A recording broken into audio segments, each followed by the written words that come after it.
Welcome back to the IBFP. Here's your host, Boxing New.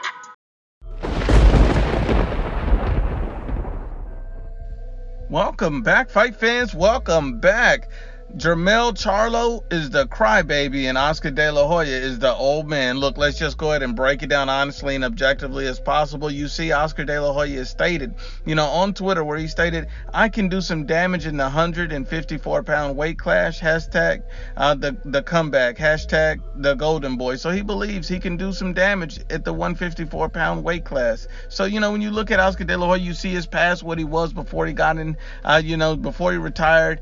He was an elite fighter. He was one of the truly great fighters in his prime. He was almost unbeatable. The guy was a special talent. He never ducked a fighter in his career, and that's why he has losses on his resume, because he never ducked guys. Some guys, they'll duck and avoid fighters in their prime. They'll duck and avoid guys at certain points in their career when they're the hottest, and then they'll try to maintain an undefeated resume. But not Oscar De La Hoya. This guy was fighting any and everybody, and that's what I respected the most about him. He truly dared to be great, and he was truly a great fighter in his prime.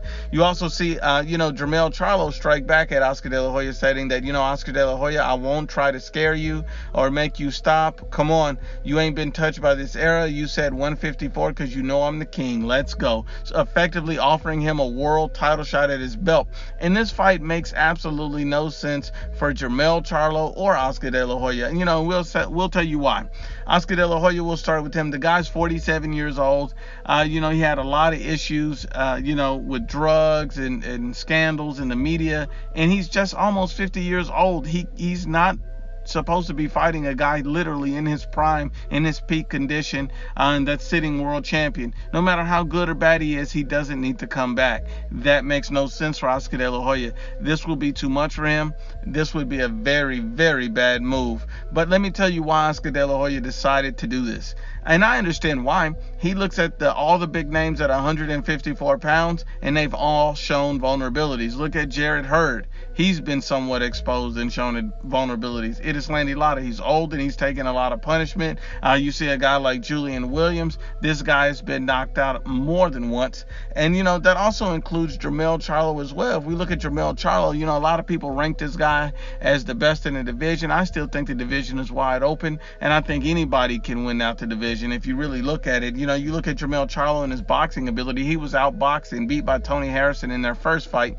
And then you see the rematch. You see Tony Harrison was literally outboxing him, walking him down, beating him at his own game in that fight, until towards the end of the fight where, Tony Harrison tended to gas out and Jermell Charlo caught him and stopped him. So when you look at it, we got to be real about the situation. Jermell Charlo is a hyped boxer. His boxing abilities are garbage truck juice. He is a power puncher, so he can hurt you.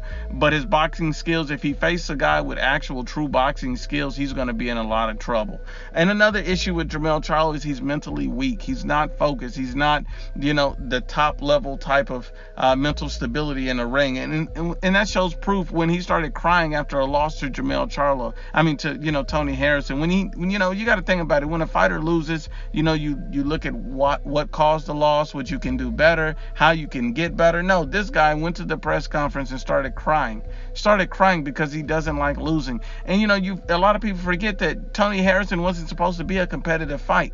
Tony Harrison was supposed to be a cherry pick for Jermell. It was supposed to be a tune-up fight. It was supposed to be a walkthrough. This was not supposed to be a loss or a difficult or even a close fight for Jermell. Jermell Charlo was supposed to run through this guy, and he started crying because of it. The guy's not mentally tough. He's not mentally strong, and that is going to be a major problem from him. And look, let's just be honest about it. This fight makes no sense for either guy. Oscar's too old, and he will take a beating. Jermell Charlo, he'll continue to waste time by not improving or unifying with the other champions. He should have fought Jarrett Hurd a long time ago when he was champion. This fight would be an absolute waste of time for both guys. Let's just be honest and unbiased.